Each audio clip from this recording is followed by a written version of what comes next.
ഒരു വാഗ്ദത്തമുണ്ടെങ്കിൽ, ഒരു ട്രെയിൻ ആക്സിഡന്റിൽ തകർന്ന് കൈകാലുകൾ മുറിയുന്നു, നിലവിളിക്കുന്നു, ഭാര്യയും അവരും തെറിച്ചുപോയി, ഒരു റിമോട്ട് ഏറി ആരുമില്ല സഹായിക്കാൻ.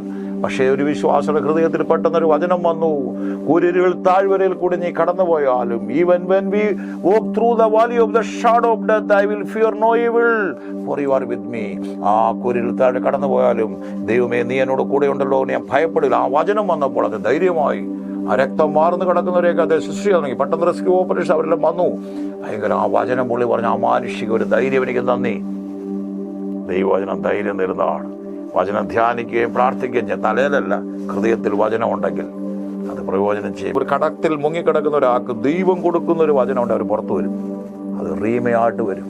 ഒരു വല്ലാത്തൊരു പ്രയാസഘട്ടത്തിൽ എൻ്റെ ഒരു സ്നേഹിതൻ മരിക്കുമ്പോൾ തകർന്നിയ ദൈവമേ എങ്ങനെ ഞാനത് ഫേസ് ചെയ്യുന്നേക്കും. ദൈവത്തോട് ഞാൻ പറഞ്ഞ, കർത്താവ് എനിക്ക് നീ ഒരു സമാധാനം തരണം, ഒരു അകത്തേക്ക് ഒരു വചനം തരണമെന്ന് ഞാൻ പറഞ്ഞുള്ളൂ. സകല ബുദ്ധിയും കവിൻ ദൈവസമാധാനം. അത് വന്നപ്പോഴല്ല ഇടിയൻ ദൈവമക്കളെ ഏത് തകർച്ചയിലാണ്. നമ്മളെ സൃഷ്ടിച്ച ദൈവത്തിന് അവൻ്റെ വചനത്താൽ നമ്മളെ ശക്തീകരിക്കാൻ കഴിയും. മനുഷ്യൻ അപ്പം കൊണ്ട് മാത്രമല്ല, ദൈവത്തിൻ്റെ വായിൽ നിന്ന് വരുന്ന സകല വചനങ്ങൾ കൊണ്ടും ജീവനും ചൈതന്യമുള്ള ദൈവത്തിൻ്റെ വചനം ഹൃദയത്തിൽ വരുമ്പോൾ നമ്മുടെ അവസ്ഥകൾ മാറാൻ തുടങ്ങും.